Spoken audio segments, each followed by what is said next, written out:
Утверждаем планы, ставим задачи.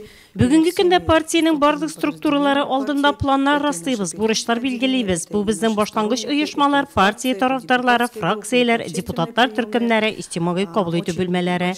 Быел бик зур эш алда тора. Ул Россия Федерациясы президентын сайлауларга бәйле мобилизация социаль проектын гамәлгә ашыру. Утырышта партияның Нурлы җирле бүлекчәсенең эш планы расланды. Алда торган бурычлар турында сөйләшенде. Быел да партия тарафынан социаль әһәмияткә ия проектлар гамәлгә ашырылачак.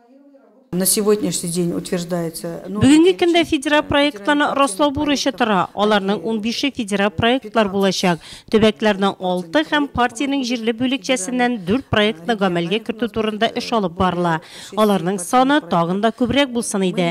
Әлеге уңайдан без иҗтимагый оешмаларга үз фикерләре белән чыксыннар иде дип мөрәҗәгать итәбез.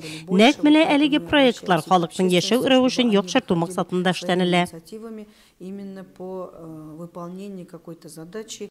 Утырышта Нурлы җирле бүлекчәсенең иҗтимагый кабул итү бүлмәсенә яңа җитәкче вазифасына Эльвира Бәхтиярова кандидатурасы тәкъдим ителде. Алга таба партия тормышында актив булучыларга грамоталар һәм истәлекле бүләкләр тапшырылды.